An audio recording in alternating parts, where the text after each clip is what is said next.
یہ جو روحانی عامل ہے نا، روحانی عامل جو جن چڑیل بھوت بھگاتے ہیں، چاہے وہ دیوبندی ہو، بریلوی ہو، اہل حدیث ہو، ڈرائیون کا مقیم ہو، تبلیغ میں سال لگا ہوا ہو، بزرگوں نے خلافت دی ہوئی ہو، کبھی کسی سے متاثر مت ہو. یہ ککھ بھی نہیں ہے ان کے پاس، کوئی علوم نہیں. علم تو کہتے ہیں علوم ہے، علوم، علم بھی نہیں ہے. علوم تو بہت آگے کی چیز ہے. یہ کسی کا نہ کچھ بنا سکتے ہیں، نہ کسی کا کچھ بگاڑ سکتے ہیں. یہ میرا ٹاپک نہیں ہے، لیکن بغیر یہ کمپنی کی پروڈکٹ ہے. میں بعض دفعہ کھانا کھانے کے لیے جاتا ہوں، میں نے منگوائی بھنڈی، وہ کچھ اور بھی لا کے رکھ دیتے ہیں، کہتے ہیں ہماری ہوٹل کی یہ خاص سوغات ہے، یہ ہم ہر گیسٹ کو دیتے ہیں، حالانکہ میں نے منگوائی نہیں ہے وہ. تو آپ یہ ٹاپک پر بات سننے کے لیے آئے نہیں ہوں، لیکن 4 شادیاں اور عامل کے خلاف یہ میری پروڈکٹ ہے جو میں لازمی آپ کے سامنے رکھوں گا. یہ آپ کو سننا پڑے گا، چاہے آپ کو خوشی ہو یا آپ کو غم ہو. بات آ رہی ہے سمجھ میں؟ تو 4 شادیوں پہ تو میں زیادہ بات نہیں کروں گا، لیکن یہ عامل لوگ جو ہیں، خدا کے لیے ان سے اپنے آپ کو بچاؤ. اور اس پہ چیخنا اس لیے پڑتا ہے کہ اس میں علماء مبتلا ہیں. علماء جب کسی چیز میں آ جائے نا، تو پھر لوگوں کے دماغ سے اس کی عقیدت نکالنا بہت مشکل ہے. اور علماء بھی برحق علماء، وہ علماء جن کو ہم فالو کرتے ہیں، ان کا دماغ ان لوگوں نے خراب کر دیا ہے. عاملوں نے ان کو بیوقوف بنایا ان لوگوں نے. علماء جب باتیں کر رہے ہوتے ہیں نا، نہیں بھائی علوم، حضرت پہنچے ہوئے علوم ہے، علوم. میں بہت افسوس ہوتا ہے کہ آپ اتنے بڑے بزرگ ہو، اتنے بڑے مفتی ہو، آپ کے دماغ کو کیا ہو گیا؟ ہر بڑے عالم کے ساتھ پھلترو کی طرح کوئی عامل گھوم رہا ہوگا کہ حضرت کو نظر لگی ہے، یہ نظر اتارنے والا ہے. ہر بڑے بزرگ کو نظر لگ رہی ہے. آج کل مارکیٹ میں فالج ہو رہا ہے تو جادو چل رہا ہے ان کے اوپر، فلانے نے کچھ کر دیا. 2-3 بڑے بڑے بزرگ تھے، ان کے ساتھ 2 عامل پھلترو کی طرح ہر وقت چپکے رہتے تھے. یہ ان پر دم کرتے ہیں. میں نے کہا ان کو بھگاؤ، یہ کروڑوں روپے کما رہا ہے آپ کے نام کے، پھلترو کو نکالو یہاں سے. تو ایک میرے ساتھ عزم کرو. میں نے ابھی بیعت کرنا شروع نہیں کیا، لیکن جب میں بیعت کروں گا نا، تو جو بھی میرے ہاتھ میں بیعت ہوگا میں اس کو یہ بولوں گا کہ مجھ سے وعدہ کرو کہ اپنی نسلوں کو روحانی عملیات سے بچاؤ گے، نسلوں کو، ورنہ میں بیعت ہی نہیں کروں گا. چاہے جن آئے نہ آئے، بھوت آئے چڑیل آئے، عامل کے پاس بولو نہیں جانا. کوئی تعویذ نہیں، کوئی روحانی نہیں، سب ڈرامے بازی ہے. تعویذ کے جواز کا میں قائل ہوں، لیکن چھوڑ دو. جواز عدم جواز کی جو جائز تعویذ ہے اس کے جواز کا میں قائل ہوں، لیکن اس بحث میں نہیں پڑھو. پوری زندگیاں برباد ہو جاتی ہیں. فلانے نے کر دیا، فلانے نے کچھ کر دیا، ڈمکانے نے کچھ کر دیا، فلانے جٹھانی نے ساس پہ کر دیا، ساس نے بہو پہ کر دیا، بہو نے سوکن نے ایک سوکن پہ کر دیا. آپ بڑے بڑے مدرسوں میں جاؤ گے نا اپنے گھر کے جھگڑے لے کر، وہاں کوئی نہ کوئی بیٹھا ہوا ہوگا روحانی، وہ بتائے گا آپ کی، میں نکالے گا، بولے گا اصل میں آپ کی جٹھانی نہیں، آپ کے اسلام کہہ رہے ہیں رشتوں کو جوڑو، اور آپ جٹھانی پہ بلی ڈال کے، وہ پہلے ہی دونوں توے پہ بیٹھے ہوئے ہوتے ہیں. جٹھانی اور جٹھانی کا اپوزٹ کیا ہوتا ہے بھائی؟ جو بھی ہوتی ہے خاتون، اس کی جو جٹھانی اور وہ خود، وہ دونوں ایسے ہوتے ہیں ہر وقت جیسے گرم توے پہ پہلے لڑنے کے لیے تیار ہے. جب آپ نے کہہ دیا کہ اس نے کچھ کیا ہے، تو بس اب قیامت تک نہ ختم ہونے والا سلسلہ شروع. اس لیے اس شہر سے نکلو. انگریز نے ترقی کیوں کی ہے؟ وہ اسباب کو دیکھتا ہے. اسباب پیدا کس نے کیے ہیں؟ اللہ نے. لہذا اسباب کو دیکھنا یہ شریعت کے خلاف نہیں ہے. جو کام اللہ نے جس چیز کا رکھا ہے وہ تو اللہ نے رکھا ہے نا. دیکھو ایک آدمی کیا کرتا ہے، بھوک لگتی ہے روٹی کھاتا ہے. اب کوئی اس سے کہے کہ بھوک لگ رہی ہے روٹی کھا رہا ہے کیوں؟ کہہ رہے بھائی سبب یہ ہے، سائنٹیفک لاجک ہے، جب بھوک لگے گی تو روٹی سے پیٹ بھرے گا. سارے سائنسدان اس پر متفق ہیں. کوئی کہے بھائی تو سائنس کو مانتا ہے؟ ہم تو صرف قرآن و سنت کو مانتے ہیں بھائی، ہم سائنس کو لفٹ نہیں کراتے. یہ مذہب کے نام پہ حماقت اور بے وقوفی کی بات ہوگی کہ نہیں ہوگی؟ تو بھائی مذہب نے کب کہا ہے کہ یہاں سائنس غلط ہے؟ بھائی یہ اسباب کس نے پیدا کیے ہیں؟ اللہ نے پیدا کیا. صرف ابراہیم علیہ السلام واحد تھے جن کو آگ میں ڈالا گیا نہیں جلے، ورنہ دنیا میں کوئی بھی آگ میں جائے گا تو کیا ہوگا؟ جلے گا وہ. کوئی کہے عیسیٰ علیہ السلام بغیر باپ کے پیدا ہو گئے، لہذا میں وداؤٹ میرج میں بھی چاہتا ہوں میرے یہاں بچہ پیدا ہو جائے. اب لوگ کہہ رہے ہیں بھائی سائنٹیفکلی یہ ممکن نہیں ہے. وہ کہے عیسیٰ علیہ السلام کے کیسے ہو گیا، حضرت مریم کے کیسے ہو گیا وداؤٹ ہسبینڈ؟ تو اسے کہا جائے گا بھائی وہ اللہ کی ایک قدرت کی نشانی تھی، وہ اللاجیکل کام تھا جو اللہ نے کر کے اپنی قدرت ظاہر کر دی. لیکن اللہ کی عادت کیا ہے کہ جو کام ہوتا ہے وہ اسباب کے تحت ہوتا ہے. اب ہوتا یہ ہے کہ گھروں میں جب لڑائیاں ہوتی ہیں تو جب بھی کام ہو رہا ہے نا تو اس کے پیچھے کوئی نہ کوئی سبب ہے، یہ ذہن میں رکھو. ایسا ہوتا نہیں. نیوٹن کیا بول کے گیا تھا؟ غلط بولا تھا نیوٹن نے. نیوٹن کہہ کے گیا تھا کہ جو چیز رکی ہوئی ہے قیامت تک رکی رہے گی، جب تک اس کو حرکت دینے کا کوئی سبب نہ ہو. حرکت ایک کام ہے نا، تو جب تک کوئی محرک نہیں ہوگا وہ حرکت میں نہیں آئے گی, اور جو چیز چل رہی ہے وہ رکے گی نہیں جب تک کوئی روکنے والی شے نہ ہو. اگر آپ یہ جن چڑیل بھوت کے چکروں میں پڑتے ہو نا تو آپ ایک نیا لا بناؤ. پھر پہلے میں نیوٹن کو تھوڑا سا ایکسپلین کر دوں نا. یعنی جب بھی کوئی کام ہو رہا ہے نا تو کام کے پیچھے کوئی سبب بولو ہے, کوئی سبب ہے. گھر میں لڑائی ہو رہی ہے, اس کا مطلب اس کے پیچھے کوئی سبب ہے. یا تو آپ کسی کی بے عزتی کر رہے ہیں, اس پہ غصہ آ رہا ہے اس کو, یا آپ اس کے حقوق ادا, آپ بیوی کے حقوق ادا نہیں کر رہے, اس پہ غصہ آ رہا ہے اس کو, لڑائی ہو رہی ہے. ماں کے ساتھ بدسلوکی کر رہے ہیں, بیوی کو ترجیح دے رہے ہیں, ساس بہو کا آپس میں کیا ہو رہا ہے, اختلاف ہو رہا ہے. یا تو ساس ظالم ہے یا بہو ظالم ہے, یا جٹھانی گڑبڑ کر رہی ہے, آپ صحیح چل رہے ہیں, کہیں نہ کہیں گڑبڑ ہو رہی ہے. اب گورے کے ساتھ جب گڑبڑ ہوتی ہے تو گورا اس کی لاجک تلاش کرتا ہے, سبب تلاش کرتا ہے. سارے ماہرین مل کے بیٹھ جاتے ہیں کہ ہم افغانستان میں پٹے کیوں, وہ غور کرتے ہیں اس پہ, وہ جنات پہ نہیں ڈال دیتے. کبھی امریکن آرمی کا بیان آیا کہ ہم 40-42 ملک لے کے افغانستان میں اترے تھے, ایکچولی وہاں پہ جنات تھے جس کی وجہ سے ہم جیت نہیں سکے. کبھی ایسا کوئی پھینکی انہوں نے, بولو نا کیا ہو گیا بھائی. ان کے ہاں اگر یہ روحانی ڈرامے باز ہوتے, کہتے بھائی وہ اصل میں تمہاری طاقت تو بہت ہے لیکن وہاں جنات ہیں, جنات سے کون لڑ سکتا ہے. وہ عمل ہم پر فرانس نے جادو کیا ہوا ہے. اصل میں امریکن پہ کس نے جادو کر دیا تھا, فرانس پہ. فرانسیسیوں پہ جادو کیا جاپان نے, جاپان پہ جادو کیا سوئٹزرلینڈ نے. آپ کہہ سکتے ہو سوئٹزرلینڈ کیسے جادو کرے گا, جب جٹھانی کر سکتی ہے تو سوئٹزرلینڈ کی طاقت جٹھانی سے زیادہ ہے یا نہیں ہے؟ کیا خیال ہے بھائی؟ وہ تو سارے جتنے بھی عامل ہیں ان کو سوئٹزرلینڈ کا صرف وزٹنگ ویزا بھی دے دینا تو سارے عامل اس کے کہنے پر جادو شروع کر دیں گے. نکالو اپنے آپ کو اس ٹینشن سے, مصیبت سے. تو وہ غلطی دوبارہ نہیں دہراتے جو غلطی ان سے ایک بار ہو چکی ہے. گورا نہیں دہرائے گا اس غلطی کو, ہم بار بار اس غلطی کو ریپیٹ کرتے ہیں, بار بار اس غلطی کو ریپیٹ کرتے ہیں. اور جب ناکامیوں کا منہ دیکھتے ہیں تو روحانی ڈرامے باز ہمیں کہتا ہے اصل میں تم پر کسی نے کچھ کر دیا ہے. پھر نکلنا بھی شروع ہو جاتی ہیں چیزیں, وہاں سے فلیتا نکلا, وہاں سے پلیتا نکلا, وہاں سے کسی کے ناخن نکلے. مجھے لوگ لا کے دکھا, میں کچرے میں ڈال, میرے گھر سے بھی تعویذ نکلتے ہیں, میں کچرے میں پھینک دیتا ہوں. کوئی آ جاتا ہے چپکے سے کچھ رکھ کے چلا جاتا ہے, ذرا بھی متاثر, میں کہتا ہوں ابے تو نے جو رکھنا ہے بولو رکھ دے بھائی, کچھ بھی نہیں ہونے والا انشاءاللہ. تو اس شہر سے نکلو, سمجھ رہے ہو, یہ بہت مشکل ہے نکالنا. کیوں؟ اور میں آپ کے سامنے اتنے کانفیڈنٹلی بات کرتا ہوں, میں علماء کے سامنے نہیں کرتا کیونکہ مجھے آگے سے مخالفت کا سامنا کرنا پڑتا ہے. وہ کہتے ہیں آپ تو علماء کے سامنے کون اونچی آواز سے بات کرے. میں کہتا ہوں عوام کو سمجھاؤ بھائی. ہم, آپ کہہ سکتے ہو مفتی صاحب آپ کا علم کیا علماء سے بھی زیادہ ہے, آپ ان سے بھی 2 ہاتھ آگے نکل گئے. قطعاً نہیں. ہم یہ کہتے ہیں یہ علم ہی نہیں ہے تو زیادہ کم کی کیا, علماء کا علم ہم سے دین کے علم میں زیادہ ہے. ہم جتنے ہمارے اکابر ہیں, بزرگان دین ہیں, دین کی جہاں بات آئے گی ہم سرنڈر کر دیں گے. میڈیکل کی سائنس کی بات آئے گی تو ڈاکٹر کو مانیں گے یا علماء کو مانیں گے؟ ڈاکٹر کو مانیں گے. اب ڈاکٹر کہہ رہے یہ دانت نکلوا دو, حضرت جی بزرگ کہہ رہے نہیں نکلواؤ, بھائی میں کس کی مانوں گا؟ اب کوئی کہ یار آپ علماء سے آگے نکل رہے ہو, بھائی میڈیکل سائنس میں تو میڈیکل سائنس کے علماء کی رائے کا اعتبار ہوگا, شریعت میں کس کی بات کا اعتبار ہوگا؟ تو یہ جو روحانی ڈرامے بازی ہے یہ شریعت کا علم بولو نہیں ہے یہ. اور یاد رکھو آپ جتنے ہو نا ٹوٹل اتنے ہی ہو, آپ کے ساتھ کوئی ہمزاد کوئی موکل نہیں ہے. یہ کہہ رہے ہو تمہارے تم ہو, ایک تمہارا ہمزاد ہے.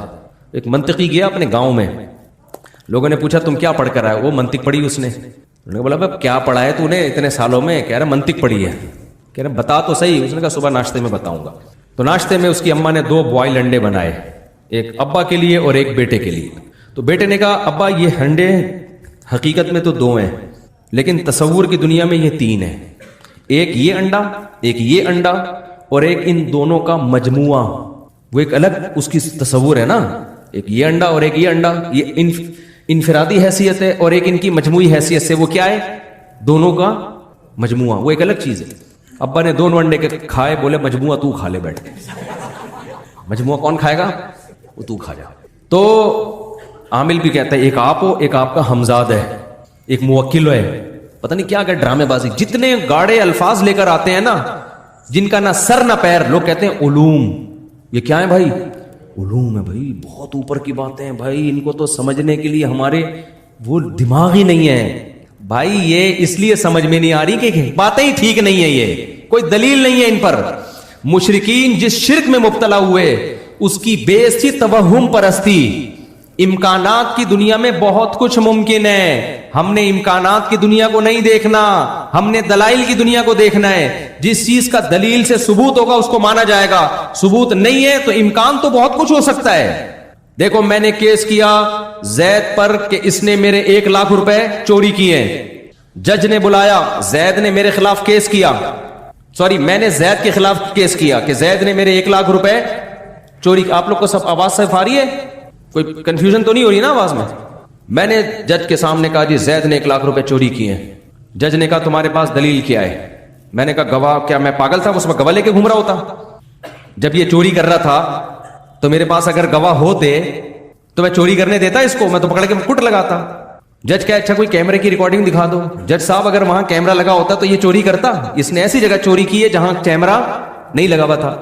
جج کہے بھائی میں, جج ڈال دے گا زید کو چور قرار دے دے گا؟ بولتے کیوں نہیں بھائی. اب جج کہہ رہے یہ زید بری ہے. میں کہوں جج صاحب کیا اس بات کا امکان نہیں کہ میں سچ بول رہا ہوں؟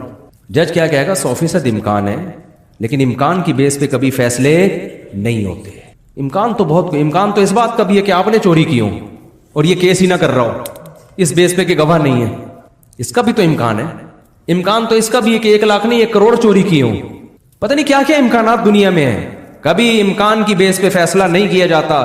مشرکین جو یہ کرتے تھے کہ یہ بت ہے جو اللہ نے ان کو اختیارات دے رکھے ہیں, یہ بت ہمیں اولاد دے گا, یہ والا بت ہمیں ہماری شادی کرائے گا, یہ والا بت جو ہے ہمیں روزگار دے گا, یہ والا بت ہمارے بیماروں کو ٹھیک کرے گا. جیسے ہندو یہی کہتے ہیں نا, ہندوؤں کے بہت سارے بھگوان ہیں, یہ والا بھگوان یہ کام کرے گا, یہ والا بھگوان یہ کام کرے گا, یہ تھوڑا مہنگا بھگوان ہے, یہ زیادہ بڑے بڑے کام کرے گا, یہ تھوڑا سستا والا بھگوان ہے, یہ تھوڑے کم ریٹ والا بھگوان ہے. 20 قسم کے. اب جب ان سے پوچھا جائے, پہلے مشرکوں سے بھی پوچھا جاتا تھا بھائی تمہارے پاس کیا دلیل ہے یہ کرے گا؟ وہ کہتے تھے دلیل نہیں تھی, وہ کہتے تھے ہم نے اپنے باپ دادا سے سنتے آئے ہیں. تو اللہ کے لیے کیا مشکل ہے کہ اللہ ان کو اختیارات دے دے؟ امکان تو ہے نا کہ ہو سکتا ہے اللہ تعالیٰ نے ان کو اختیار دے دی. جیسے آج ہم جب مشرکی سے بات کرتے ہیں کہ ان بزرگوں کے پاس بالکل اختیارات نہیں ہیں, وہ کہتے ہیں, جواب یہ دیتے ہیں کہ بھائی ان کا اللہ سے تعلق ہے تو اللہ اگر اپنے بندوں کو اولاد دینے کا اختیار دے دے, بگڑی بنانے کا اختیار دے دے, تو ان وہابڑوں کو کیا تکلیف ہو رہی ہے اس پہ؟ کہتے ہیں کہ نہیں کہتے؟ بھائی تم لوگوں کو کیا تکلیف ہے اس پہ؟ اگر اللہ دینا چاہے تو کون سی رکاوٹ ہے؟ بھائی اللہ دینا چاہے تو کوئی رکاوٹ نہیں ہے, لیکن اتنا کافی نہیں ہے کہ اللہ دینا چاہے تو دے سکتا ہے. دلیل ہونی چاہیے کہ دیے بھی ہیں کہ نہیں دیے. نہیں آئی میرا خیال ہے بات سمجھ میں. امکان کی دنیا میں تو بہت کچھ کیا ہے پاسبل ہے. امکان کی دنیا میں تو یہ بھی ممکن ہے اللہ اس لکڑی کو اختیار دے دیا ہو, اس چشمے کو اختیار دے دیا ہو. اللہ نے دے گا کیوں؟ قرآن کہتا ہے کہ ضرب لکم مثلا من انفسکم, اللہ تمہاری مثالیں بیان کرتا ہے, تمہارے اندر کی مثالیں بیان کرتا ہے. تمہارے جب غلام ہوتے ہیں, عرب میں غلام کی جتنی پراپرٹی تھی اس کا مالک اس کا مولا ہوا کرتا تھا. تو کیا تم غلاموں کو اپنے اختیارات میں اپنے ساتھ شریک کرتے ہو؟ کوئی بھی نہیں کرتا. تو میں اس مخلوق کو جو میرے نظر میں غلاموں سے بدتر ہے, کمزوری میں, رتبے میں نہیں, کمزور ہونے میں, میں ان کو اپنے ساتھ اختیارات میں شریک کیوں کروں گا؟ تو ہر شرک کی ابتدا کہاں سے ہوتی ہے؟ توہم پرستی. میں بھی, انگلش کا لفظ ہے نا, میں بھی, ہو سکتا ہے, ہو سکتا ہے ایسا ہوا ہو, ہو سکتا ہے ایسا ہوا ہو, ہو سکتا ہے ایسا ہوا ہو. بھائی ہو سکتے پہ ہم نہیں جا سکتے. آج کل آپ نے دیکھا ہوگا بچے کو نظر لگے خواتین مرچیں جلا رہی ہوتی ہیں, عجیب عجیب ٹوپے ڈرامے کر رہی ہوتی ہیں. ہو سکتا ہے بھائی اس سے نظر کیا ہو جائے, بھائی اس کی دلیل کیا ہے؟ تو خواتین یہ دلیل دیتی ہیں فلاں کی نظر اتر گئی, بچہ روتا تھا جب مرچیں جلائیں. بھائی بات یہ ہے کہ شیطان جو ہے نا, شیطان اس کو پتا ہوتا ہے کہ میں جس بچے کو چھیڑوں گا اس کی ماں الٹی سیدھی حرکتیں کرے گی, پھر میں چھیڑنا چھوڑ دوں گا تاکہ ان الٹی سیدھی حرکتوں پہ اس کا ایمان بڑھے. جو مائیں یہ کام کرتی نہیں ہیں ان کے بچے بلا وجہ روتے ہی نہیں ہیں. جب کوئی معقول ریزن ہوتی ہے تو روتے, ورنہ نہیں روتے. تو یہ جو روحانی عاملوں کے پاس جانے والے لوگ ہیں, شرک کرنے والے لوگ ہیں, شیاطین ان سے کھیلتے ہیں. شیاطین کو پتا ہے کہ یہ ان پر ایمان رکھتے ہیں, لہذا ان کو تنگ کرو. جب یہ عامل کے پاس جائیں گے تو تنگ کرنا چھوڑ دو, اور جو کہ جاتا ہی نہیں ہے تو شیطان کہتا ہے بھائی یہاں ٹائم ویسٹ کرنے کا کوئی فائدہ نہیں ہے, ان کو تنگ کرنے کی ضرورت ہے ہی. میرے اوپر جن کیوں نہیں آ جاتے؟ میں اتنا عاملوں کے خلاف 25-30 سال سے بول رہا ہوں, ایک بھی جن ایسا بھی نہیں کہ کوئی مذاق کر کے چلا گیا ہو میرے ساتھ, بہو کر کے گیا ہو. میں 25 سال سے عاملوں کے خلاف, اور جن یہ جو جن چڑیل بھوت کے ڈرامے شروع کیے میں بول رہا ہوں, کوئی ایک بھی نہیں ہے. ہمارے گھر میں بھی سب کچھ ہوتا ہے بھائی، جو نارملی لوگوں کے بچے بیمار بھی ہوتے ہیں، ٹھیک بھی ہوتے ہیں. مجھے نہیں یاد کبھی میں کسی عالم کے پاس گیا ہوں کہ فلیتا کوئی پلیتا. آج ہر دوسرا آدمی فلاں نے کر دیا ہے، فلاں نظر لگا دی ہے. نظر برحق ہے، لگتی ہے، اتنی نہیں جتنی آج کل لوگوں کو کوئی چیز ہی نہیں نظر لگنے کے لیے تمہارے پاس. یار کوئی بہت ہی اچھمبے کا کام ہو تو امکان ہوتا ہے. جیسے یعقوب علیہ السلام کے 11 بیٹے تھے، 11 بیٹے سارے خوبصورت کڑیل جوان، مصر کے ایک دروازے سے داخل ہو رہے ہیں. یوسف علیہ السلام کے بارے میں حدیث میں آتا ہے اکیلے یوسف کو اللہ نے، بخاری مسلم کی حدیث ہے، آدھا حسن اکیلے یوسف علیہ السلام کو دیا ہے. اس کائنات میں جتنا حسن بانٹا ہے نا، اس میں سے آدھا اکیلے کس کو دے دیا؟ یوسف کو. تو ان کے بھائیوں میں بھی تو کچھ چمک ہوگی نا حسن کی. اتنے حسین لمبے لمبے 11 بیٹے جب ایک باپ کے ایک دروازے سے داخل ہوں گے تو نظر لگنا سمجھ میں آتا ہے. اس لیے یعقوب علیہ السلام نے فرمایا متفرق دروازوں سے داخل ہونا. پھر بھی اللہ سے توبہ استغفار کیا کہ جو اللہ چاہے گا ہوگا وہی. میں صرف ایک اسباب کے درجے میں احتیاط کر رہا ہوں. آج 11 بیٹے ہوتے کس کے ہیں؟ ایک آدھ دو بچہ اس کو نظر لگنے کا کوئی خطرہ، بولو وہ نظر لگے تھے تو 2 رہ گئے تھے، سمجھ رہے؟ پھر وہ حسن و جمال ہوتا ہے نہ، وہ برگر کھلا کھلا کے تو بچوں کو موٹا کیا جا رہا ہے. اس میں وہ پرسنالٹی نہیں ہوتی، کوئی شخصیت نہیں ہوتی، وہم. عورت کو حسن کی نظر لگ رہی ہے، بچوں کو کسی نے تھوڑی سی تعریف کر دی، کتنا پیارا بچہ ہے، ایک دم اس کو نظر لگ گئی. اتنا زیادہ وہم کی دنیا میں بھائی مسلمان دھستا چلا گیا ہے. مذہب صرف اتنا ہی رہ گیا ہے. مذہب سے جو مسلمان کا تعلق ہے نا وہ اتنا رہ گیا ہے کہ فلانی صورت پڑھنے سے یہ ہو جاتا ہے، فلانی صورت پڑھنے سے یہ ہو جاتا ہے، فلاں سے یہ جن بھاگ جائے گا، فلاں سے چڑیل بھاگ جائے گی، فلاں صورت پڑھنے سے پیسے آ جائیں گے، فلاں صورت پڑھنے سے غربت دور ہو جائے گی، فلاں صورت پڑھنے سے فلاں جگہ شادی ہو جائے گی، فلاں صورت پڑھنے سے یہ ہو جائے گا. بس صحابہ کرام کی اگر زندگی اسی کے گرد گھومتی تو نہ وہ تجارت میں ترقی کرتے، نہ ٹیکنالوجی میں ترقی کرتے، نہ دیگر سائنسی علوم میں ترقی کرتے، نہ پوری دنیا کی باغ ڈور ان کے ہاتھ میں آتی. تو میں تو مذہبی لوگوں کو اس سحر سے نکالنے کی کوشش میں لگا ہوا ہوں. مذہبی لوگوں کو، مذہبی لوگ ٹھیک ہو جائے نا تو اسلام کا امیج دنیا میں اچھا ہو جائے گا. سمجھ میں آ رہی ہے بات کہ نہیں آ رہی ہے؟ تو اس لیے آج سے مر جاؤ مگر کسی عامل کے پاس، بھلے جن آ جائے. پہلے تو نفسیاتی ڈاکٹر کے پاس جاؤ. 99.9% کیس دماغ کے ہوتے ہیں، کھوپڑی صحیح کام نہیں کر رہی ہوتی. اگر آپ شروع میں نفسیاتی ڈاکٹر کے پاس چلے گئے تو وہ میڈیسن سے کور کر لے گا. نہیں گئے نا شروع میں تو اتنا معاملہ پیچیدہ ہو جاتا ہے کہ پھر وہ جو نفسیاتی ڈاکٹر آپ کے ساتھ تھوڑے دن گزارے گا نا وہ بھی کسی عامل کے پاس جا رہا ہوگا بیٹھ کے. پاگل کے ساتھ رہ کے نا بندہ خود پاگل ہو جاتا ہے. تو جو میں اصل بات کرنے والا تھا کہ ایک تو یہ کہ بچائیں اپنے آپ کو، اور ان چیزوں کی بیس توہم پرستی ہے، کوئی دلیل نہیں ہوتی، بس وہم. تو وہم سے نکالو اپنے آپ کو. اور یہ وہم غیر مسلموں میں بھی بہت ہے. کسی نے کہیں چھوڑ دیا کہ بھئی 13 کا عدد منحوس ہوتا ہے. اب کتنے ممالک ایسے 13ویں منزل ہی نہیں ہے، 12ویں کے بعد ڈائریکٹ 14ویں شروع ہو جاتی ہے. پتہ نہیں کون سا بابا ان کو کہہ کے چلا گیا تھا کہ 13 کا عدد منحوس ہے. ہمارے یہاں محرم سفر کو منحوس مان لیا. ہم چیخ چیخ کے تھک گئے بھائی کوئی مہینہ اسلام میں منحوس نہیں ہے، لیکن نہیں کریں گے شادی بیاہ لوگ اس میں. اور جب ان کو کہا جائے نا میں کرو نکاح محرم میں سفر میں تو کہتے ہیں کوئی فرض ہے کیا، ہم ربیع الاول میں کیوں نہیں کر لیں؟ بھائی فرض واجب تو نہ ربیع الاول میں، نہ سفر میں، نہ محرم میں، نہ رمضان میں. بات یہ ہے کہ آپ کی شادی کی ڈیٹ محرم میں طے ہو رہی تھی، محرم کی بیس پہ جو آپ اس کو ڈیلے کر رہے ہو، اس کا مطلب یہ توہم پرستی ہے. محرم میں شادی ہونا نہ ہونا اتنا بڑا ایشو نہیں ہے. یہ جو آپ کے ذہن میں وہم ہے نا بغیر دلیل کے فیصلے کرنا، اس کا علاج زیادہ ضروری ہے. سمجھ میں آ رہی ہے بات کہ نہیں؟ اور اس کا علاج جب ہوتا ہے جب آپ اپنے وہم کے اگینسٹ چلنا شروع ہو جائیں.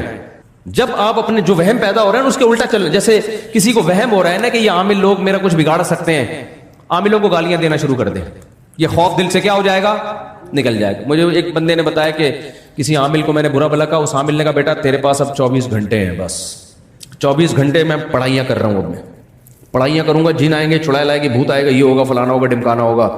تو وہ بندے نے مجھے فون کیا، پرانا قصہ ہے، کہتا ہے مفتی صاحب 24 گھنٹے نا مجھے وہ ہو گیا تھوڑا سا، اللہ خیر کرے تو میں اس عامل سے سوری کر لوں. میں نے کہا نہیں. کہہ رہے پھر میرا ڈر کیسے نکلے؟ میں نے کہا ڈر ایسے نکلے فون کر کے اور سنا دے. میں نے کہا 24 گھنٹے سے پہلے جو تو کانپ رہا ہے نا یہ وہم ہے، اس کے اگینسٹ چلنا شروع. فون اٹھا کے اس کو بول بھائی تو 24 نہیں تو 12 گھنٹے میں کر لے جو کرنا ہے، اور تیرے باپ میں وہ طاقت ہی نہیں ہے. تو تھوڑا معذرت کے ساتھ ابیوزو لینگویج استعمال کر رہا ہوں، لیکن اب تمیز سے نہیں ان لوگوں کو سمجھایا جاتا. بولے تو ایسا کر، چڑیل نہیں، تو چڑیلوں کی سردار بھیج میرے پاس، اور میں یہاں بیٹھوں، میرے گھر آ کے پڑھائیاں کر دوں، دیکھتا ہوں آج تیرے میں دم کتنا ہے، آج میں دیکھتا ہوں. میں نے کہا اور اگر یہ ہو رہا ہے نا، یہ جو ہو رہا ہے، ایسے کر کے اس کو ڈانٹ رہے ہیں کہ جی دیکھیں کائنڈلی آپ پلیز دیکھیں پلیز. میں نے کہا پھر 24 نہیں 12 گھنٹے میں تیرے ساتھ وہ کچھ ہو جائے گا جتنا تو سمجھ رہے ہیں نا اس کا ڈبل ہو جائے گا. وہم تو ایک بہت بڑی بیماری ہے، آپ جب ایک فرض کر لیتے ہیں نا تو بہت نقصان ہوتا ہے آپ کو. تو یہ نکالو گے نا اپنے آپ کو، اپنی عورتوں کو بھی نکالو اس عذاب سے. کوئی جن چڑیل بھوت بالفرض آ بھی گیا تو سورہ فلق سورہ ناس پڑھ کے دم کرو، امام صاحب سے بولو وہ دم کر دیں گے، بس اس سے زیادہ آگے بڑھنے کی ضرورت نہیں ہے. پیشنٹ ٹھیک ہو جائے تو بھی یہی علاج ہے، ٹھیک نہیں ہو تو بھی یہی علاج، اس سے زیادہ آگے بڑھنا نہیں ہے. اول تو جب یہ کانفیڈنس پیدا کرو گے تو آئے گا ہی نہیں جن. میں نے ایسے لوگوں کو دیکھا راتوں کو اکیلے قبرستان میں سوتے ہیں. آپ میں سے کوئی بھی رات قبرستان جائے نا 2 بجے، کوئی نہ کوئی چڑیل نظر آئے گی. گورکن کو کبھی نظر نہیں آتی. یہ جو ہمارا انڈا موڑ سے آگے قبرستان ہے نا، یہاں بہت لوگوں نے سرکٹے دیکھے ہیں. میں نے آج تک کوئی سرکٹا، جتنے دیکھے جڑے ہوئے سر والے لوگ ہی دیکھے ہیں. لیکن رپورٹیں ہیں کہ ہم نے وہ پاپوش کے قبرستان میں سرکٹا دیکھا، اور وہ بتانے والے بھلے نیک لوگ ہوتے ہیں. بھائی ان کے دماغ میں چونکہ ایک وہم پیدا ہو گیا، ان کو سرکٹا بھی نظر آئے گا، ایک آنکھ والا بھی نظر آئے گا، چڑیل بھی نظر آئے گی، بھوت بھی نظر آئیں گے ان کو. آپ کانفیڈنس پیدا کرو، آپ قبرستان میں جاؤ. قبرستان میں تو اور بھی خوف نہیں ہونا چاہیے. وجہ اس کی ہے کہ خوف تو زندوں سے ہوتا ہے، مردے تو بیچارے مرے اس لیے کہ اب کسی کام کے، وہ موت نام ہی اسی چیز کا ہے. میں اکثر ایک واقعہ بتاتا ہوں نا، ایک صاحب نے کہا کہ میں مزار پہ جا رہا ہوں، مجھے فالج ہوا ہوا ہے جو ہے نا، تو میں مزار پہ جاؤں گا، میں دعا مانگوں گا تاکہ بابا کی برکت سے میرا دوسرا دھڑ بھی، میرا فالج ختم ہو جائے. میں نے کہا بھائی جس بابا کی قبر پہ جا رہے ہو ان کے دونوں دھڑ کام نہیں کر رہے ہیں، تو تمہارا آدھا دھڑ تو کم از کم کام کر رہے ہیں. تو جس کے دونوں دھڑ کام نہ کر رہے ہوں وہ اس کا دھڑ کیسے صحیح کر سکتا ہے جس کا ایک دھڑ کام نہ کر رہا ہو. ان کو تو اگر کر رہے ہوتے تو وہ اپنا دھڑ پہلے صحیح کرتے نا. تو مردوں سے تو بیچارے ویسے ہی خوف نہیں ہونا چاہیے، لیکن جن چڑیل بھوتوں کے جتنے واقعات قبرستانوں سے متعلق ہیں اتنے کہیں اور سے متعلق نہیں. نظر بھی آ جاتے ہیں لوگوں کو، وہم ہوتا ہے. تو اس لیے اپنے آپ کو نا ریالٹی کی دنیا، گھر میں چوری ہو رہی ہے، چور کا پتہ نہیں چل رہا، جن پہ مت ڈالو. بہت کیس میں نے ایسے پکڑوائے ہیں، لوگ کہہ رہے یار کوئی بھی چوری نہیں کر رہا، پتہ نہیں لاک کہاں سے کھل جاتا ہے. میں نے کہا اندر ہی کا چور ہے. کہہ رہے نہیں ہمارے گھر میں. میں نے کہا بھائی ہو نہیں سکتا. میں نے کہا خفیہ کیمرہ لگا دو کہیں سے. تو بینکوں سے چوری ہوتی ہے. کبھی دیکھا بینک نے حساب کتاب میں گڑبڑ آ رہی ہے بینکوں میں نا، سال کے آخر میں آڈٹ ہوتا ہے نا پورا کروڑوں روپے کا حساب، پتہ چلا جی کروڑوں روپے میں گڑبڑ ہو رہی ہے. کبھی دیکھا بینک کے جو آڈٹ کرنے والے ہیں انہوں نے کہا اس دفعہ کوئی چڑیل کا کیس لگ رہا ہے یا کوئی جن نے لاکر سے پیسے نکالے. تو اس لیے اپنے آپ کو اس شہر سے نکالو. خیر میں لقمان علیہ السلام کی بات کر رہا تھا، تو پہلی بات اپنے بچوں کو بھی جن چڑیل بھوت کے بارے میں مضبوط کر دو. ماں باپ الٹا جنات سے بچوں کو ڈرا رہے ہوتے ہیں. آپ کو پتہ ہے ایک نفسیاتی ڈاکٹر نے بتایا کہ جتنی نفسیاتی بیماریاں ہیں نا ان کی بنیاد بچپن میں ماں باپ نے رکھی ہوتی ہے. اکثر یہ بچپن کی بیماریاں ہوتی ہیں جو بڑے ہو کر نکل رہی ہوتی ہیں. ماں باپ نے ان کے لاشعور میں جن ڈال دیا، چڑیل ڈال دی، بھوت ڈال دیا. ماں باپ ڈراتے نا جن بابا آ رہا ہے، جن بابا آ رہا ہے. بھائی یہ بہت خطرناک ہے. بچوں کو ایسے کارٹون دکھا رہے ہیں جن میں جن چڑیل بھوت دکھائی جا رہی ہیں، بچے بہت ڈر جاتے ہیں اس سے اور ان کے لاشعور میں خوف پیدا ہوتا ہے. پھر وہ لاشعور والی چیزیں ان کو نظر بھی آنا شروع ہو جاتی ہیں. اچانک رات کو چیخے گا ابو یہ چڑیل کھڑی ہوئی ہے سامنے. یہ سارے ہو رہتے ہیں یا تو موبائل پہ دیکھ رہا ہے یا کمپیوٹر پہ دیکھ رہا ہے یا اس کو اسکول میں کوئی جن چڑیل بھوت کی بات کر رہا ہے یا ماں باپ اس کو جن چڑیل بھوت سے ڈرا رہے ہوتے ہیں. بچوں پہ تو کانفیڈنس پیدا کرو. بیٹا کسی سے ڈرتے دیکھو، میں تو صرف تمہاری اماں سے ڈرتا ہوں، میں اس کے علاوہ میں کسی سے نہیں ڈرتا. تو تم بھی اپنی ماں سے ڈرا کرو، بس سمجھ رہے ہیں نا، صرف اپنی ماں سے ڈرا کرو اور ماں بتائے اپنے باپ سے ڈرا کرو. باقی کسی سے ڈرنے کی ضرورت نہیں ہے. بہادری، ہم نے ایسے بچے بھی دیکھے بلیوں کو یوں کر کے دم سے اٹھا لیتے، ڈرتے ہی نہیں ہے. اور ایسے بچے بھی دیکھیں چوہا دیکھ کے بھاگ جاتے ہیں. تو وَإِذْ قَالَ لُقْمَانُ لِابْنِهِ وَهُوَ يَعِظُهُ يَا بُنَيَّ لَا تُشْرِكْ بِاللَّهِ. لقمان علیہ السلام نے پہلی نصیحت یہ کی کہ اپنے بچوں کو یہ سکھایا جائے سب سے پہلے اللہ کا تعارف. اس میں 2 تعارف کہ بھائی ہمیں کسی نے پیدا کیا ہے، ہم خود بخود پیدا نہیں ہوئے. سب سے پہلے ڈاروین کے نظریے پہ رد کرو بچوں کو، کیونکہ جب اسکول جائیں گے ڈاروین کی تھیوری پڑھیں گے ان کے گمراہ ہونے کا خطرہ ہے. بتاؤ بیٹا اسکول میں ڈاروین کی تھیوری پڑھائی جائے گی، ایز اے سائنس تھیوری پڑھنے میں کوئی حرج نہیں ہے. تاکہ نالج ہو آپ کی. لیکن بیٹا ہم بندر سے نہیں بنے, یہ پاسبل ہی نہیں ہے کہ ایک سیل آٹومیٹیکلی ترقی کرتے کرتے کرتے کرتے خود بخود بندر بن جائے اور خود بخود وسیم بھائی اور غفار بھائی اور ستار بھائی بن جائے. بیٹا یہ عقلاً ممکن نہیں ہے, ناممکن ہے. یہ چیزیں بچوں کو پہلے سے سکھا دو, یہ ہو نہیں سکتا. ایک سائنٹسٹ نے بڑی پیاری بات کی, ایک فرانس کا ایک سائنسدان ہے, مجھے نام اس کا یاد نہیں ہے, تو یاد تھا بھول گیا, کیونکہ گوروں کے نام بڑے مشکل قسم کے ہوتے ہیں نا. اگر غفار بھائی نام ہوتا تو یاد رہتا ہمیشہ سے. بھائی فرانس کا سائنسدان تھا, وسیم نام تھا ان کا, وسیم موتی والا, وسیم کباڑیا, کچھ بھی ہوتا. اب ان کا نام ایسے مشکل فرانسیسی نام ہے, منہ سے نکلتا ہی نہیں ہے. تو اس نے ایک بات لکھی کہ ہم اپنی جیب میں 10 پرچیاں ڈالیں, 10 پرچیاں ڈالیں اور ہر پرچی پہ لکھیں 1 2 3 4 5 6 7 8 9 10, اس طرح گنتی لکھ دیں. پھر ہم ان پرچیوں کو نکالنا شروع کریں. تو کیا یہ ممکن ہے کہ پہلے نمبر پہ اتفاق سے پہلی نکلے, دوسرے نمبر پہ اتفاق سے دوسری نکلے, تیسرے نمبر پہ اتفاق سے تیسری نکلے, چوتھے نمبر پہ؟ یہ ہو سکتا ہے؟ اس نے کہا یہ پھر بھی ہو سکتا ہے اگر 1 ارب دفعہ اس عمل کو دہرایا جائے. 1 ارب دفعہ یہ عمل کریں نا تو میں بھی پاسبل ہے کہ ایسا عجیب اتفاق ہو جائے کہ پہلے نمبر پہ پہلی, دوسرے نمبر پہ اتفاق سے دوسری, تیسرے نمبر پہ اتفاق سے تیسری. لیکن یہ جو سیل ہے نا, سیل ایک خلیہ, ایک خلیہ, ہمارے زمانے میں اس کو خلیہ کہتے تھے, آج کل خلیہ کہہ رہے ہیں, پتہ نہیں کیا ہے صحیح. عربی میں میرا خیال ہے خلیہ لفظ صحیح بنتا ہے.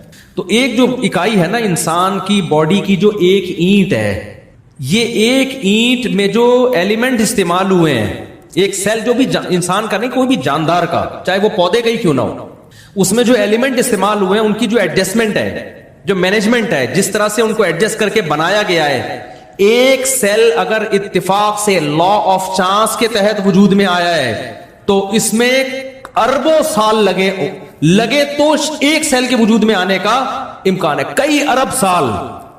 سمجھ رہے؟ جبکہ زمین کی عمر اتنے ارب سال نہیں ہے, 5-6 ارب کہا جاتا ہے کہ 5-6 ارب سال پرانی زمین.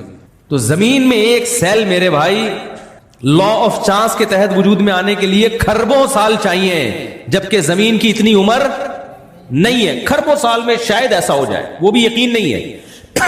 اور اس میں بھی پھر اس سیل کا ایوالو ہو کے 2 سیل میں تقسیم, پھر 3 میں, پھر 4 میں, پھر پورا پودا بننا, پھر پورا پھل بننا, پھر پورا جانور بننا, پھر وہ جانور سے ترقی کرتے کرتے بندر بننا, بندر سے انسان بننا. یہ اگر بالفرض ہوا بھی ہے, وہ تو ناممکن ہے ایسا اتفاق, تو اس کے لیے کھربوں ضرب کھربوں ضرب کھربوں ضرب کھربوں سال چاہیے, جبکہ کائنات کی اتنی عمر ہے نہیں. پھر بھی ہوگا نہیں, لیکن اگر فرض کریں تو شاید اس طرح سے ہو جائے. تو بچوں کو بچپن سے ہی سکھا دو, بیٹا ہمیں بنایا گیا ہے, ہم آٹومیٹیکلی بنے نہیں ہیں, ورنہ وہ کل جا کے ملحد ہوگا, ایتھیسٹ ہوگا. آپ کہہ سکتے ہو ملحد ہو جائے جہنم میں, اپنی مرضی سے ہو رہا ہے, آپ کو پہلے جہنم میں پھینکوائے گا, پھر جہنم میں جائے گا بعد میں, دنیا بھی آپ کی جہنم بنائے گا. کیونکہ جو ایتھیسٹ ہوتا ہے وہ انسانی حقوق کی باتیں بہت کرتا ہے, انسانی حقوق کا علم بردار بالکل بھی نہیں ہوتا. بسم اللہ الرحمن الرحیم. وَيَسْأَلُونَكَ عَنْ ذِي الْقَرْنَيْنِ قُلْ سَأَتْلُو عَلَيْكُمْ مِنْهُ ذِكْرًا. میں نے بتایا تھا کہ نبی صلی اللہ علیہ وسلم کی نبوت کے دلائل میں ہے یہ واقعہ. یہودیوں نے آپ سے پوچھا کہ ذوالقرنین کے بارے میں بتائیے. ذوالقرنین وہ تھے جن کی تاریخ مسخ ہو چکی تھی. ایک بادشاہ تھے جنہوں نے پوری دنیا کو فتح کیا اور اللہ کے دین کو دنیا میں غالب کیا. پیغمبر تھے یا ولی اللہ تھے, راجہ یہی ہے کہ پیغمبر نہیں تھے, لیکن اگر پیغمبر تھے تو ہمارا ایمان ہے, ہم تمام پیغمبروں پہ ایمان لاتے ہیں. بعض ایسے ہیں جن کے بارے میں قرآن نے بتا دیا کہ یہ اللہ کے پیغمبر تھے, بعض ایسے ہیں جن کے بارے میں قرآن نے مبہم رکھا. تو ان کی وجہ تسمیہ میں نے بتا دی تھی کہ ان کو قرن کہتے ہیں, سینگ کو, کنارے کو. تو زمین کے دونوں کناروں کو فتح کیا انہوں نے. تو ان کی تاریخ مسخ ہو چکی تھی, لیکن ایک اللہ والے گزرے تھے, نیک بادشاہ گزرے تھے. اس وقت کی آباد دنیا میں انہوں نے اللہ کے دین کو بلند کیا. تو اس لیے نبی صلی اللہ علیہ وسلم سے ان کے بارے میں آ کے پوچھا گیا کہ آپ ان کے بارے میں کیا جانتے ہیں, آپ بتائیے. اگر آپ اللہ کے سچے پیغمبر ہیں تو آپ کو پتہ ہونا چاہیے. تو وہی نازل ہوئی نبی صلی اللہ علیہ وسلم پر, اور یہ واقعہ اللہ تعالیٰ نے نبی صلی اللہ علیہ وسلم کو بتایا. یہ آپ سے ذوالقرنین کے بارے میں کہتے ہیں, قل سأتلو علیکم منہ ذکرا, آپ کہہ دیجئے ان قریب میں تمہیں ان کے بارے میں بتاؤں گا, تذکرہ کروں گا ان کا. ان کی تاریخ کیا ہے اس بارے میں دیکھیں, ہمارے پاس قرآن و سنت میں کوئی واضح بات نہیں ملی. تاریخی روایات ہیں جن میں بڑا ٹکراؤ ہے, اور میں ویسے بھی کوشش کرتا ہوں کہ تفسیر کے لیکچر میں قرآن کو اتنا فوکس کروں کہ بس قرآن آپ کی سمجھ میں آئے. باقی آپ نیٹ میں بھی سرچ کر سکتے ہیں اور کتابیں بھی پڑھ سکتے ہیں، بہت کچھ کہا گیا ہے، لیکن اتنی بات قرآن ہی سے پتہ چلتی ہے کہ یہ نبی صلی اللہ علیہ وسلم کے قریب کا واقعہ ہے، بہت زیادہ پرانا نہیں ہے۔ اور یہ قرآن میں اشارہ ایسے ملتا ہے کیونکہ ذوالقرنین مشرق کی طرف بھی گئے، زمین کا بالکل مشرقی حصہ جہاں آبادی ختم ہو رہی ہے، یا یوں کہہ سکتے ہیں کہ آبادی جہاں سے شروع ہو رہی ہے، اور بالکل زمین کے مغربی حصے میں بھی گئے جہاں آبادی ختم ہو رہی ہے، اور شمال کے حصے میں بھی گئے جہاں شمال میں اینڈ جو تھا آبادی کا۔ تو اس سے پتہ اور جنوب جو تھا نا اس کا تذکرہ نہیں ہے یہاں، ساؤتھ کا تذکرہ نہیں۔ وجہ اس کی یہ ہے کہ جنوب میں دنیا میں بہت بعد میں آبادی ہوئی ہے۔ ابھی بھی آپ دیکھ لیں جنوبی ممالک جو آتے ہیں، آسٹریلیا ہے یا ایکویٹر کے اس طرف جو بھی علاقے ہیں لیفٹ سائڈ پہ، یعنی اگر آپ مشرق سے مغرب کی طرف رخ کر کے کھڑے ہوتے ہیں تو ایکویٹر کے جو لیفٹ سائڈ پہ علاقے ہیں وہ افریقہ اور آسٹریلیا، تو افریقہ میں بھی آبادی بھی اب بھی بہت کم ہے۔ تو ایسا معلوم ہوتا ہے کہ اس وقت ساؤتھ میں آبادی تھی نہیں، تبھی ذوالقرنین مشرق کی طرف گئے ہیں اور ویسٹ کے انتہا میں گئے اور ساؤتھ کی طرف گئے۔ یہ تین جگہیں جہاں دنیا آباد تھی، اور پہلے آبادی دنیا میں یہی ہوئی ہے۔ آسٹریلیا تو میرا خیال ہے دریافت بھی بہت بعد میں ہوا ہے۔ تو ان ملکوں میں ذوالقرنین نہیں گئے، لیکن یہ ان جگہوں پہ ذوالقرنین نہیں گئے، یعنی تین جگہوں پہ بہت زیادہ آبادی تھی اس وقت۔ تو یہ آبادی کا ہونا اس کی علامت ہے کہ یہ کوئی بہت زیادہ پرانا تاریخی واقعہ نہیں ہے کہ جس وقت دنیا کے مخصوص علاقوں میں آبادی تھی۔ ہمیں قرآن سے پتہ چلتا ہے کہ دنیا میں جو سب سے پہلے آبادی جہاں زیادہ پھیلی ہے یہ وہ علاقے ہیں جو شمال کی طرف ہیں، زمین یعنی شمال کی طرف، جیسے ایکویٹر کے رائٹ سائڈ پہ اگر آپ مشرق سے مغرب کی طرف رخ کر کے کھڑے ہوتے ہیں تو ایکویٹر کے جو رائٹ سائڈ ہے اور مغربی، یہ دو یعنی شمال میں، نارتھ میں اور ویسٹ میں، اس طرف دنیا میں اولین آبادی اس طرف ہے، تبھی زیادہ تر پیغمبروں کے واقعات بھی یہیں سے متعلق ہیں۔ اور یہاں جو قدیم انسانی تہذیب اور جو قدیم آبادی کے آثار بھی یہیں سے زیادہ ملے۔ تو اتنی بات بہرحال ثابت ہو گئی کہ یہ علاقے اس وقت آباد تھے، تو ظاہر ہے یہ کوئی بہت پرانا واقعہ نہیں ہے، یہ نبی صلی اللہ علیہ وسلم کے دور کے قریب کا واقعہ ہے، یا کم سے کم یہودیوں یعنی حضرت ابراہیم علیہ السلام کے دنیا میں آنے کے بعد کا واقعہ ہے، کیونکہ بہت بڑی آبادی پر یہودیوں کی حکومت تھی، تو اسی دور کے کوئی یہ بادشاہ گزرے کہ انہوں نے بھی بہت بڑا علاقہ فتح کیا۔ وَيَسْأَلُونَكَ عَنْ ذِي الْقَرْنَيْنِ، یا آپ سے ذوالقرنین کے بارے میں پوچھتے ہیں، آپ ان کو بتا دیجئے کہ ان قریب میں اس کا تذکرہ تم سے کروں گا۔ إِنَّا مَكَّنَّا لَهُ فِي الْأَرْضِ، ہم نے ان کو زمین میں ٹھکانہ دیا تھا، وَآتَيْنَاهُ مِنْ كُلِّ شَيْءٍ سَبَبًا، اور ہر طرح کے وسائل ہم نے ذوالقرنین کو دیے تھے۔ فَأَتْبَعَ سَبَبًا، آپ نے راستوں کو اختیار کیا یا وسائل کو اختیار کیا، ان وسائل کو اختیار کر کے جہاد کیا اللہ کے راستے میں۔ حَتَّى إِذَا بَلَغَ مَغْرِبَ الشَّمْسِ، جب سورج غروب ہونے کی جگہ پہنچے، وجدها تغرب فی عین حمیۃ، آپ نے اس کو سیاہ پانی میں غروب ہوتے ہوئے پایا۔ مغرب شمس کا مطلب ظاہر ہے جہاں سورج غروب ہوتا ہے وہاں تو دنیا میں کوئی جا ہی نہیں سکتا، زمین گول ہے، وہ تو گھومتا ہی رہے گا، ہر جگہ ہی سورج غروب ہو رہا ہوتا ہے۔ لیکن آج بھی دنیا میں مشرقی ممالک اور مغربی ممالک کہلاتے ہیں، جیسے قرآن میں آتا ہے نا، وَأَوْرَثْنَا الْقَوْمَ الَّذِينَ كَانُوا يُسْتَضْعَفُونَ مَشَارِقَ الْأَرْضِ وَمَغَارِبَهَا الَّتِي بَارَكْنَا فِيهَا، کہ ہم نے بنی اسرائیل کو وارث بنا دیا جو ضعیف سمجھے جاتے تھے، زمین کے مشرقوں کا بھی اور زمین کے مغربوں کا بھی۔ تو مشرقوں اور مغربوں سے کیا مراد ہے؟ وہ آبادی جو ایسٹ کی طرف ہے اور وہ آبادی جو ویسٹ کی طرف ہے، تو یہ مطلب ہے مشرق اور مغرب کا۔ تو قرآن کے مشرق سے یہی مراد ہوتا ہے کہ وہ آبادی جو ایسٹ کی طرف، آج جس کو ایسٹ کہتے ہیں، اور وہ آبادی جو ویسٹ کی طرف۔ تو سورج کے غروب ہونے کی جگہ کا مطلب کیا؟ مطلب وہ آباد علاقہ، آخری علاقہ جہاں سورج غروب ہو جاتا ہے۔ جب ہم زمین کے بیچ میں کھڑے ہوتے ہیں تو وہ ویسٹ کا علاقہ جہاں اس کے بعد پھر آبادی نہیں ہے، یہ مغرب الشمس سے مراد ہے۔ وَجَدَهَا تَغْرُبُ فِي عَيْنٍ حَمِيَةٍ، یعنی آپ تو علاقے فتح کرتے چلے جا رہے تھے، تو جہاں آبادی بالکل ختم ہو گئی تو آپ نے سورج کو پایا، محسوس کیا کہ وہ عین چشمے کو بھی کہتے ہیں اور مطلق پانی کو بھی کہتے ہیں، سمندر کو بھی کہتے ہیں۔ اصل اطلاق تو اس کا چشمے پر ہوتا ہے، لیکن اس کا عربی لغت میں ہی ہر طرح کے پانی پر بھی اس کا اطلاق ہوتا ہے۔ تو زیادہ تر مفسرین اس طرف گئے ہیں کہ اس سے مراد ہے سمندر، یعنی سمندر میں ڈوبتا ہوا پایا۔ مطلب یہ کہ آگے آبادی ختم ہو رہی تھی اور آپ مزید آگے جا نہیں سکتے، تو آپ نے اس کو حمآ سے نکلا ہے۔ حمآ عربی میں کوئلے کو کہتے ہیں، گرم کوئلہ، سیاہ، تو حمیآ سیاہی والا، یعنی سیاہی والا پانی۔ تو اس سیاہی والے پانی سے بلیک کلر بھی مراد ہو سکتا ہے، یہ کیچڑ پہ بھی اس کا اطلاق ہوتا ہے، کیونکہ کیچڑ مٹی کے ساتھ جب ملا ہوا ہوتا ہے نا تو وہ بھی پانی سیاہ نظر آتا ہے۔ اور اس سے مراد یہ بھی سیاہ کا اطلاق عربی میں جو بھی گہرا کلر ہوگا نا اس کو بھی عربی میں سودا کہا جاتا ہے، اسود کہا جاتا ہے، تو اس پر بھی اطلاق ہو سکتا ہے۔ خلاصہ یہ نکلے گا کہ جب وہ پانی میں سورج ڈوب رہا تھا تو وہ پانی کا رنگ گہرا تھا، اب اس کی بہت ساری تفسیریں کی گئی ہیں کہ کیا مراد ہے اس سے، واللہ عالم. یہ تو جب کوئی مغربی علاقوں میں جائے، وہاں کھڑے ہو کر ریسرچ کرے اور وہاں ڈوبتا ہوا دیکھے تو پتہ چلے گا. بہرحال انسان کو ایسا ہی لگتا ہے جب وہ سمندر کے کنارے کھڑا ہوتا ہے تو وہ پانی سمندر میں ڈوب رہا ہوتا ہے. اب دیکھیں یہاں بعض لوگوں نے قرآن پہ اعتراض کیا ہے کہ سورج تو پانی میں نہیں ڈوبتا،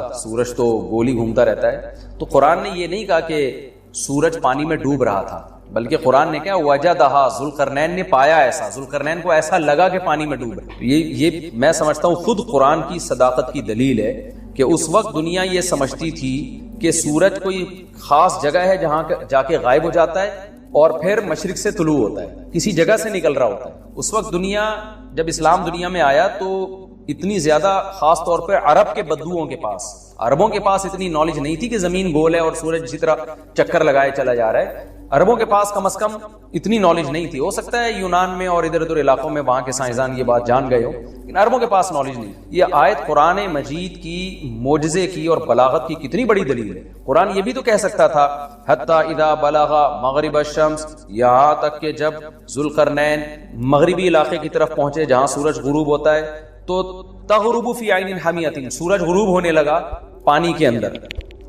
وجدہ کا لفظ اگر قرآن نہ لے کر آتا نا تو قرآن کی آیت سائنسی اصولوں کے بالکل خلاف ہو جاتی. عرب تو مان لیتے کہ سورج غروب ہوتا ہے سمندر کے اندر، لیکن یہ سائنس اس کو غلط ثابت کر دیتی ہے آج کے دور میں. تو قرآن نے اس وقت بھی جو ایکسپلین کیا ہے سائنسی اصولوں کو، ان میں یہ رعایت کی ہے کہ کل 1400 سال کے بعد جا کے قرآن کی کسی آیت پر کوئی سائنٹسٹ بھی انگلی نہ اٹھا سکے. اس لیے قرآن نے الفاظ یہ کہے وجدہا، ذوالقرنین کو ایسا لگا کہ وہ پانی میں ڈوب رہا ہے. آپ آج بھی ساحل سمندر پہ کھڑے ہوتے ہیں مغرب کی طرف رخ کر کے، تو آپ کو ایسا لگتا ہے کہ سورج پانی کے اندر ڈوب رہا ہے. تو آپ دیکھیں کہ اگر نبی صلی اللہ علیہ وسلم اللہ کے سچے نبی معاذ اللہ نہ ہوتے تو آپ یہ یوں آیت پڑھ دیتے کہ سورج پانی میں ڈوب رہا تھا. لیکن آپ صلی اللہ علیہ وسلم پر اللہ کی طرف سے کلام نازل ہوا اور اللہ کو کہ علم میں یہ بات تھی کہ سورج پانی میں ڈوبتا نہیں ہے، اس لیے اللہ تعالیٰ نے پہلے ہی فرما دیا کہ ذوالقرنین کو ایسا لگا کہ سورج پانی میں غروب ہو رہا ہے. وجدہا وجد عندہا قوما، تو وہاں آپ نے مغرب شمس میں یعنی زمین کے انتہائی مغرب کی جانب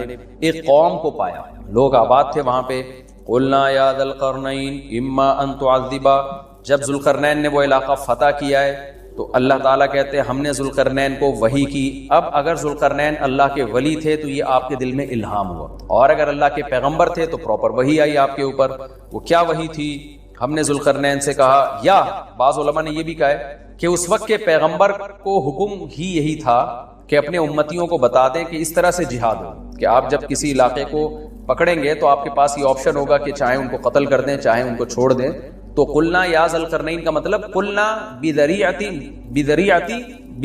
نبی، ہم نے نبی کے ذریعے ذوالقرنین کو کہا. اس وقت کے جو بھی نبی تھے ان کی تعلیمات یہی تھی. جیسے آج ہم کسی سے کہتے ہیں نا کہ بھائی اللہ تم سے کہہ رہا ہے کہ 5 ٹائم نمازیں پڑھو، تو وہ کہہ سکتا ہے اللہ مجھ سے تو نہیں کہہ رہا، تو ہم کہیں گے اللہ پیغمبر کے ذریعے آپ سے کہہ رہا ہے، پیغمبر کی احادیث آپ کے پاس موجود ہیں. تو حضرت ذوالقرنین کو یا تو اللہ نے ڈائریکٹ وحی کی یا الہام کیا، یا وقت کے پیغمبر کی تعلیمات حضرت ذوالقرنین کے پاس پہنچی تھی. وہ تعلیمات یہی تھی کہ جو قوم آپ نے پکڑی ہے، جو گرفتار ہوئے ہیں جنگ کے ذریعے، جو علاقہ فتح ہوا ہے، ان کے ساتھ ان دو میں سے ایک معاملہ آپ کریں. وہ معاملہ کیا ہے؟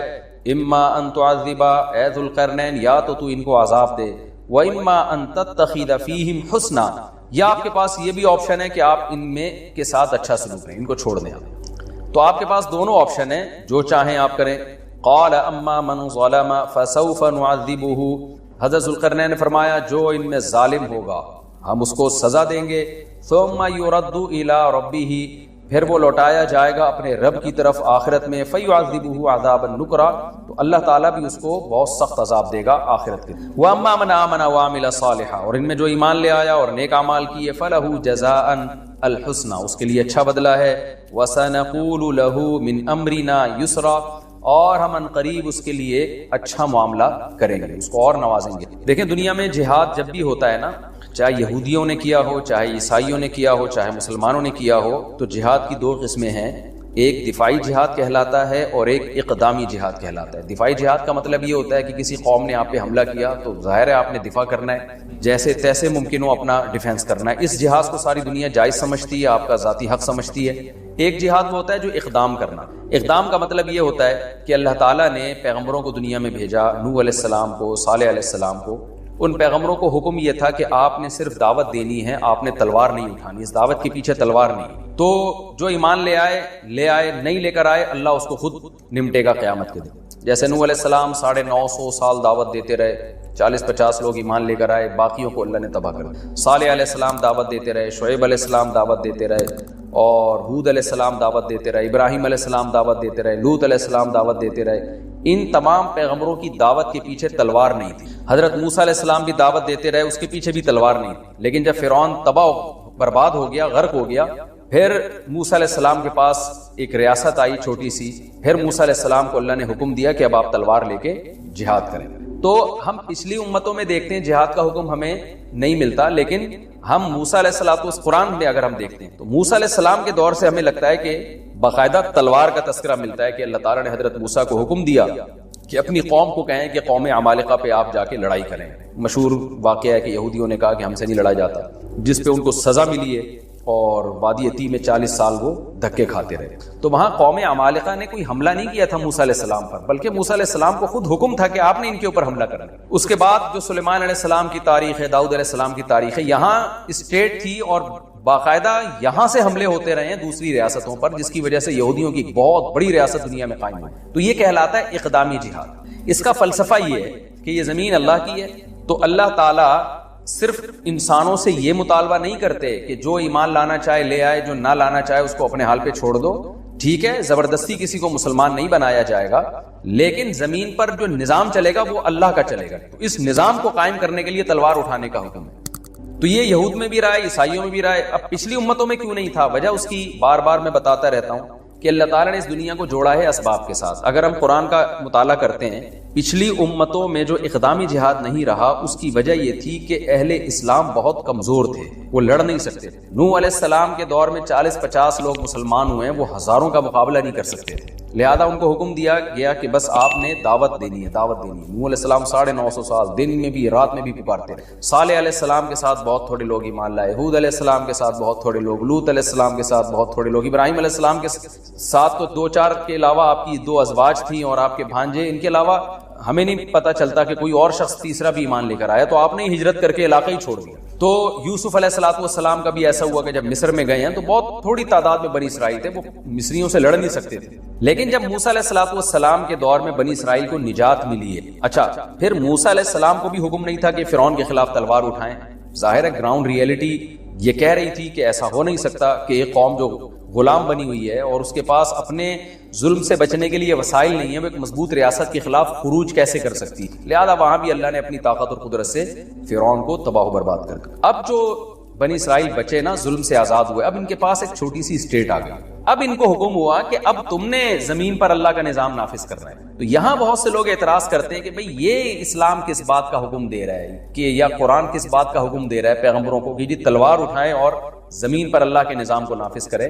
اس کو خوب اچھی طرح سمجھیں کہ زمین پر کوئی بھی نظام جب نافذ ہوتا ہے نا، اس کے پیچھے تلوار ہی ہوتی ہے، چاہے جمہوری نظام ہو، چاہے وہ آمرانہ نظام ہو۔ جتنے بھی دنیا میں اس وقت بھی سسٹم چل رہے ہیں وہ سب تلوار کے زور سے ہی نافذ کیے گئے۔ تلوار کا مطلب زبردستی نافذ کیے گئے ہیں، اس میں ہر ایک سے اس کی رائے نہیں لی جاتی کہ آپ یہ چاہتے ہیں کہ نہیں چاہتے ہیں۔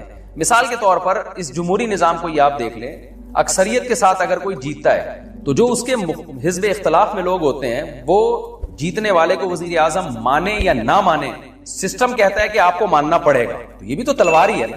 تو تلوار کے پیچھے 2 چیزیں ہونی چاہیے۔ اگر وہ تلوار غلط نظام کو دنیا میں نافذ کرنے کے لیے چلائی جا رہی ہے تو وہ غلط ہوگی، اگر وہ صحیح بات کے لیے چلائی جا رہی ہے تو وہ تلوار ٹھیک ہوگی۔ تو بحث یہ نہیں ہے کہ تلوار کی زور سے اللہ تعالیٰ نے اپنے ادیان کو، چاہے وہ یہودیت ہو، عیسائیت ہو، اسلام ہو، تلوار کی طاقت سے دنیا میں غالب کیا ہے یا لوگوں کے مشورے سے غالب کیا ہے۔ اصل چیز یہ ہے کہ غالب جس چیز کو کیا جا رہا ہے وہ ٹھیک تھی یا غلط تھی۔ دیکھیں، اگر میں تلوار اٹھاتا ہوں اور دنیا سے چوروں کا خاتمہ کر دیتا ہوں تو یہ نہیں کہا جائے گا کہ جی آپ نے تلوار کے ذریعے ایک دنیا سے چوری کو ختم کیا ہے، بلکہ اپریشیٹ کیا جائے گا کہ آپ نے تلوار کے ذریعے ایک اچھا کام کیا ہے، قاتلوں کو اور چوروں کو اور ڈاکوؤں کا خاتمہ کیا ہے آپ نے۔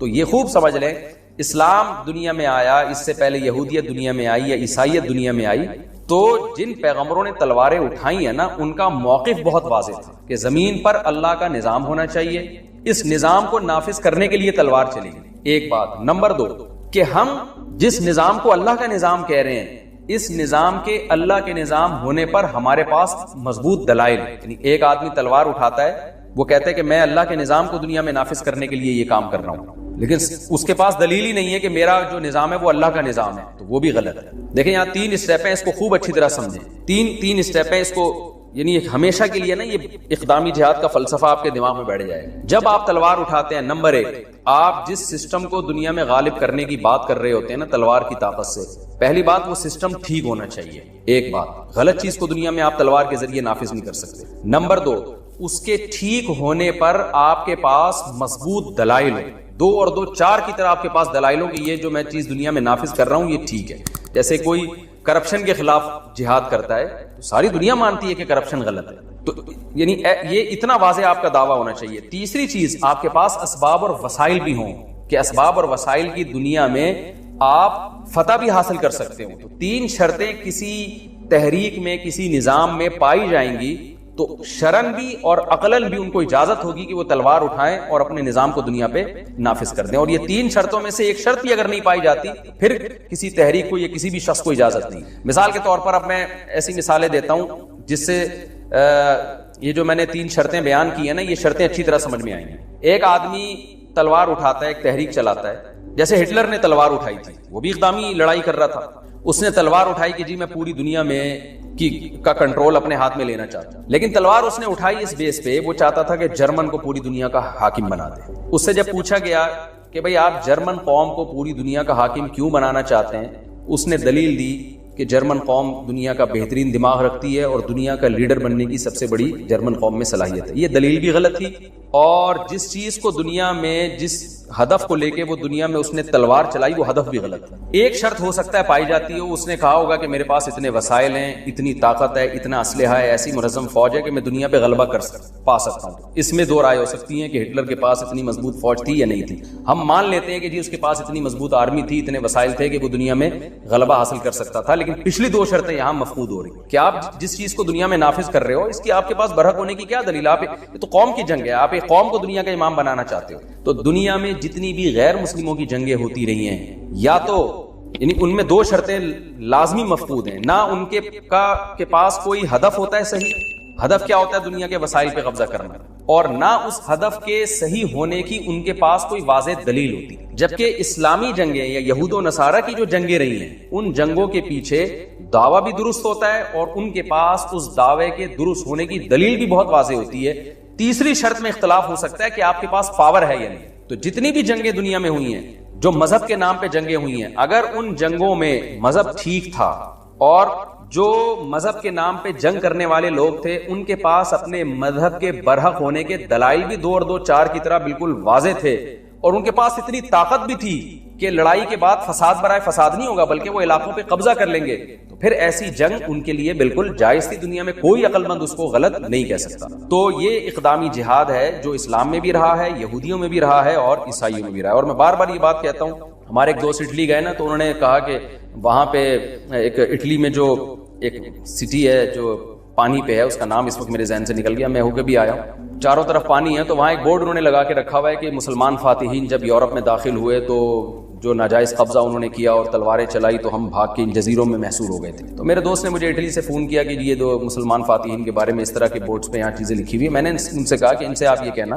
کہ یورپ جو عیسائیوں کے ہاتھ میں آیا نا تو وہ بھی فاتحین ہی آئے تھے, وہاں پہ یہودیوں کو بھگایا تھا ان فاتحین. تو آپ نے جو یورپ پہ قبضہ کیا تھا وہ بھی مذہب کی بیس پہ کیا تھا کہ آپ کے پیچھے عیسیٰ علیہ السلام کی دعوت تھی اور آپ کا یہ ہدف تھا کہ حضرت عیسیٰ برحق نبی ہیں اور جو نبی برحق ہوتا ہے اسی کی تعلیمات کو دنیا میں ہم نے غالب کرنا ہے. تو آپ کے مقابلے میں یہودی کھڑے ہوئے, آپ نے یہودیوں سے علاقے چھین کے ان پہ قبضہ کیا. تو اس لیے یہ احتجاج کا حق تو یہودیوں کو ہونا چاہیے کہ ہم سے علاقے چھینے گئے. پھر ہم یہودیوں کی طرف آتے ہیں تو یہودی اگر کہے گا ہم پہ ظلم ہوا, عیسائیوں نے جنگیں لڑ کے ہم سے ہمارے علاقے چھینے, تو ہم یہودیوں سے بھی یہ کہیں گے کہ جناب آپ نے بھی داؤد علیہ السلام اور سلیمان علیہ السلام کی قیادت میں جہاد ہی کیا تھا. اس وقت آپ کا دعویٰ یہ تھا کہ داؤد علیہ السلام کا دین سچا ہے, سلیمان علیہ السلام کا دین سچا ہے, موسیٰ علیہ السلام کا دین سچا ہے.